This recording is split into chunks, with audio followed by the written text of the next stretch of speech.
So, Thrall has hit the live servers in Zenless Zone Zero, and I'm sure you've heard all the complaints. But I would argue that the problem with Thrall isn't really with Thrall himself. It's a cinematic boss fight, one of the coolest fights in Zenless Zone Zero so far. It's big, it's loud, its presence gargantuan. Its attacks fast enough to be reaction checks, but also telegraph enough that no attacks feel cheap.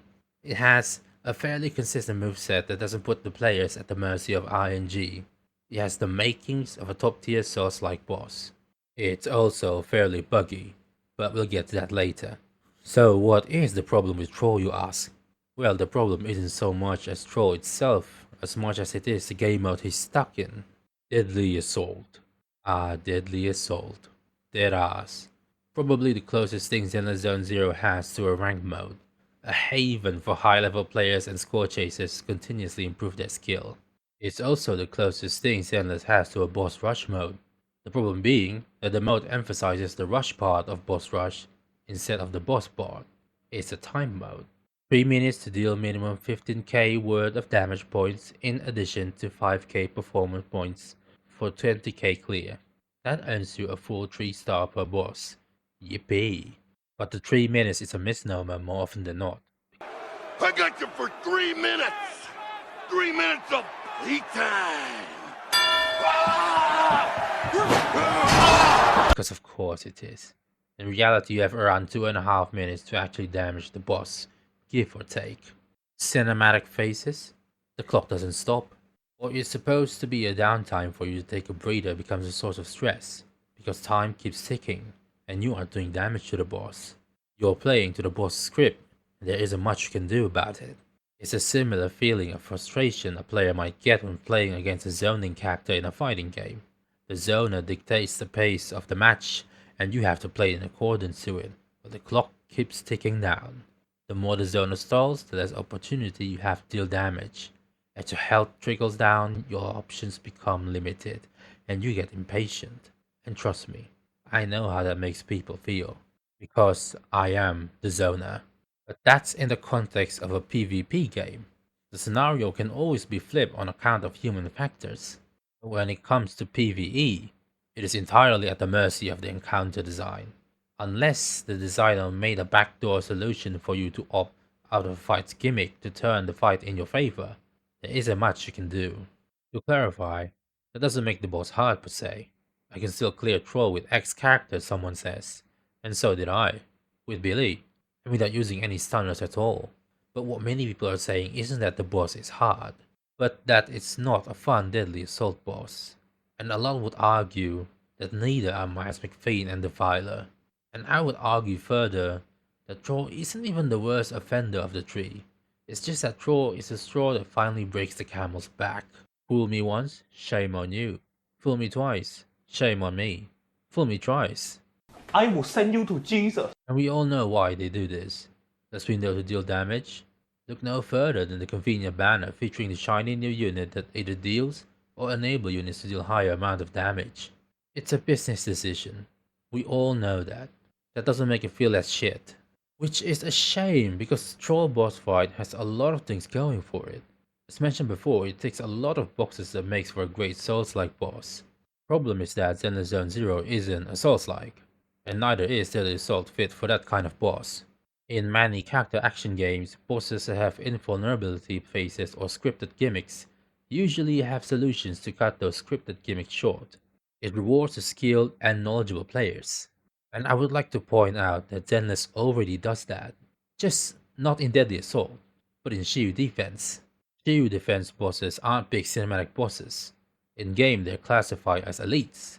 They have their own gimmicks similar to Deadly Assault bosses, but a lot of them also have ways to cut those gimmicks short or make fights easier going forward as a reward for interacting with gimmicks. Palicus, you can skip their invulnerability phase if you kill both bosses at the same time and end the fight early.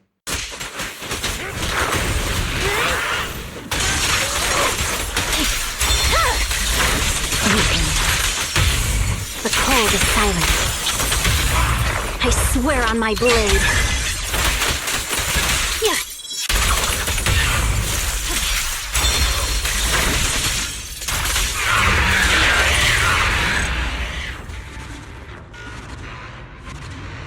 Tepes, if you manage to impair both of its arms, it loses the damage taken reduction effect it had, allowing you to swoop in for the kill easier.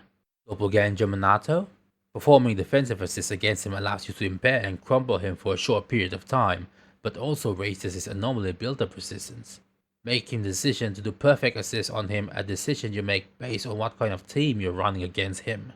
The smaller scale nature of Shiyu Defense compared to Deadly Assault allows for more room to experiment in boss design, especially when it comes to back and forth interactions between the boss and the players.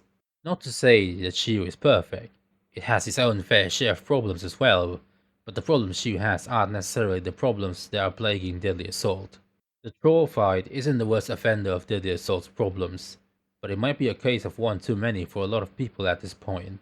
And speaking of Thrall, bugs.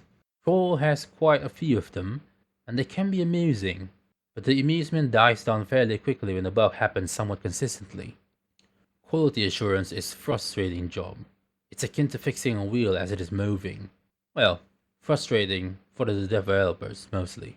The more common bug that plagues Thrall is easily replicated by hugging the invisible wall during its second parry phase, and it happens more often than not. A bug that easily replicated getting past the QA team. What is going on?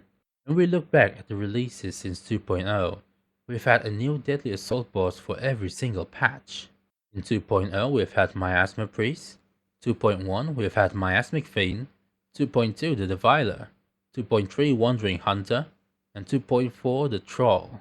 That is essentially one brand new boss every 1.5 months or so. Do we really need to go that fast and frequent with new bosses? Is that healthy for the development of the game or the meta creep of the game? I personally don't think the rate bosses have been released is sustainable for the long-term health of the game if it keeps up. I don't know, maybe you can voice your thoughts in the comments. As someone who enjoys speedrunning Shiyu Defense and chasing high scores in Deadly Assault, I can safely say that I immensely enjoy the combat of Zenless Zone Zero. But the combat aspect of Zenless Zone Zero is only half of why I fell in love with the game in the first place.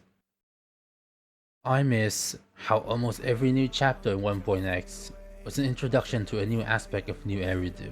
From the familiar 6th Street, to the deserts of the Outer Ring, to the higher society of New Eridu. For the last few patches, we've been getting exciting areas like Mining Facility number 5 and Abandoned Facility number 4. I miss how the Hollows felt dangerous. Each step you take in Withered Garden corrupts you. Your team is separated when entering Hollow Zero and had to find their way together, emphasizing the unpredictable nature of the Hollows. I miss meaningful NPCs. I miss Kami North. I miss Mew Mew. I miss Venice. Oh Venice, dear Venice. And I even miss Shepard's ugly mug to an extent. I miss the overarching side plot of Hollow Zero, the big bad calamity level ethereals, and the mystery surrounding them. I miss special episodes, character stories where the agents get to shine on their own, with little to no involvement from the proxies. I miss Nicole and her stupid money-making schemes and how weirdly connected she is to the most unexpected people in New Eridu. I miss a lot of things. But on a more amusing note, to close off the video, here's a clip of Orphie jumping into an explosion. An opening! I'm going!